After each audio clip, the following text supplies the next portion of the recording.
Angkatkan kaki ke depan, langkahku jangan bimbang, tengok dan hamasi ancaman. Goyang dayung, ayo goyang dayung, goyang dayung.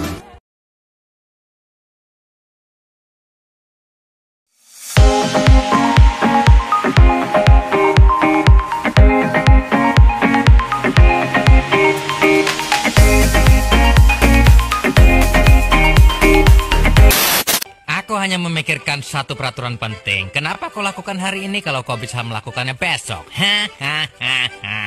Bercanda, bercanda.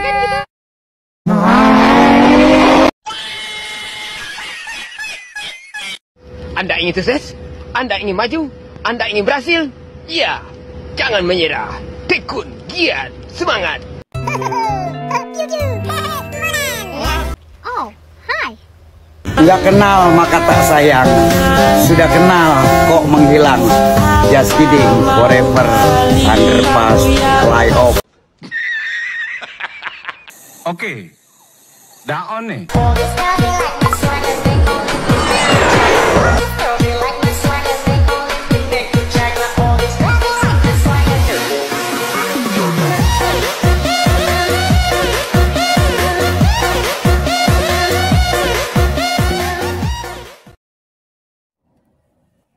Assalamualaikum warahmatullahi wabarakatuh.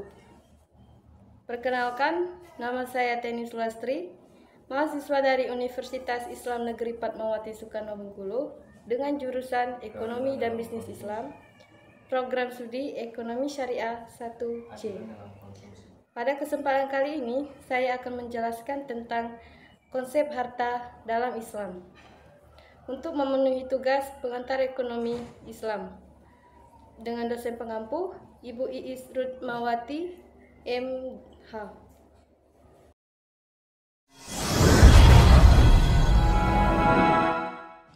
Baiklah, di sini saya akan menjelaskan konsep harta dalam Islam, pengantar ekonomi Islam.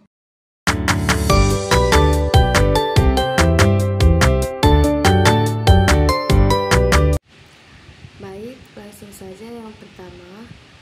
Apa sih itu harta? Harta merupakan kebutuhan inti dalam kehidupan, di mana manusia tidak akan bisa terpisah darinya. Secara umum, harta merupakan sesuatu yang disukai manusia, seperti hasil pertanian, perak, dan emas, ternak atau barang-barang lainnya yang termasuk perhiasan dunia. Harta dalam perspektif ekonomi Islam. Harta termasuk salah satu keperluan pokok manusia dalam menjalani kehidupan di dunia ini. Sehingga oleh karena itu, ulama usul fikih persoalan harta dimasukkan ke dalam salah satu Al-Harwiyah Al-Hamaisah, 5 keperluan pokok yang terdiri atas agama, jiwa, akal, keturunan, dan harta. Dalam hal ini, misalnya, Allah menentukan hukum pencurian bagi pencuri, sebagaimana pendapat dalam Quran Surat Al-Maidah ayat 38. Konsep harta dalam pandangan ulama Hanafiyah adalah kebedaan, yakni suatu itu ada di alam nyata, dan yakni apa yang berlaku dalam tradisi manusia.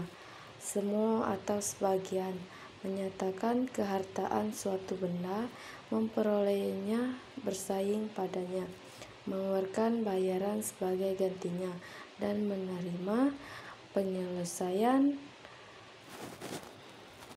Selanjutnya, jenis-jenis harta. Dalam Islam, harta memiliki beberapa jenis yang didasarkan pada karakteristik dan hukum penggunaannya. Secara umum, harta dalam perspektif Islam dapat dibagi menjadi beberapa kategori utama, yakni 1. Harta mutakawin dan gair mutakawin. Harta mutakawin adalah segala sesuatu yang dapat dimanfaatkan secara syar'i, sedangkan harta gair al-mutakawin adalah harta yang dilarang untuk dimanfaatkan, seperti hal haram atau benda haram lainnya. Contoh-contoh harta mutakawin meliputi emas dan perak, pakaian halal. 2. Malmis dan malmis adalah harta yang memiliki kesamaan dan mudah ditemukan penggantinya, seperti beras atau gula. Makini adalah harta unik dan tidak memiliki pengganti yang persis, seperti seni atau properti unik. Contohnya malmis, beras, minyak goreng, dan gula. Yang ketiga, mal makul dan gair makul.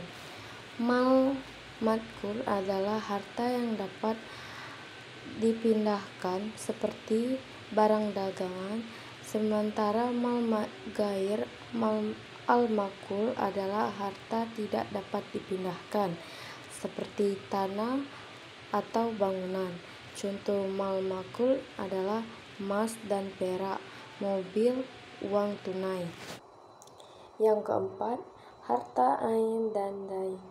Harta ain adalah harta yang memiliki bentuk fisik seperti emas atau mobil. Harta ain sebaliknya adalah harta yang berupa hak atau klaim, seperti uang yang dipinjamkan kepada orang lain. Contohnya harta ain emas dan perak, rumah dan properti, kendaraan. Dan yang kelima, harta makhluk, mubah dan mahjur.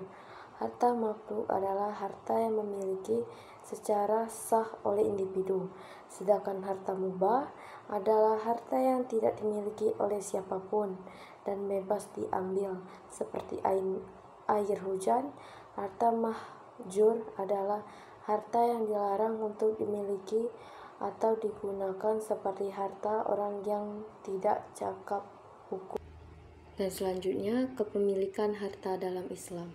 Kepemilikan harta dalam Islam adalah konsep penting dalam sistem ekonomi Islam yang mengatur bagaimana harta diperoleh, dimiliki, dan digunakan sesuai dengan prinsip-prinsip syariah. Harta dalam Islam dipandang sebagai amanah dari Allah Subhanahu wa Ta'ala, dan umat Islam diwajibkan untuk mengelola dan memanfaatkan harta tersebut dengan cara yang benar dan adil. Konsep dasar kepemilikan harta. Yang pertama, konsep dasar kepemilikan dalam Islam. Kedua, sumber harta yang halal dan haram. Kewajiban terhadap harta dalam Islam. Larangan menimbulkan dan penggunaan harta untuk kemudaratan. Tujuan kepemilikan harta dalam Islam. Peran negara dalam mengatur kepemilikan harta. Harta dalam perspektif akhirat. Dan yang terakhir, kesimpulan. Kepemilikan harta dalam Islam adalah amanah yang harus dijalankan dengan penuh tanggung jawab. Harta yang diperoleh harus halal, dikelola dengan kebijaksanaan, dan dimanfaatkan dalam kebaikan pribadi, keluarga, dan masyarakat luas. Selain itu, Islam menekankan pentingnya zakat, infak, dan sedekah sebagai bentuk kepedulian terhadap sesama dan untuk menjaga keseimbangan sosial. Baiklah, itu saja materi yang dapat saya sampaikan. Terima kasih telah menyaksikan presentasi ini. Saya harap informasi yang telah saya sampaikan dapat memberikan pemahaman yang lebih baik tentang konsep harta dalam Islam. Jika ada pertanyaan atau komentar, jangan ragu untuk menghubungi saya. Mari kita terus belajar dan berbagi pengetahuan demi kemajuan bersama. Sekian dari saya. Wassalamualaikum warahmatullahi wabarakatuh. Dan sampai jumpa di kesempatan berikutnya. Ngày vô nhà thương, ngày vô nhà thương, ngày vô nhà anh để thương. Giây phút em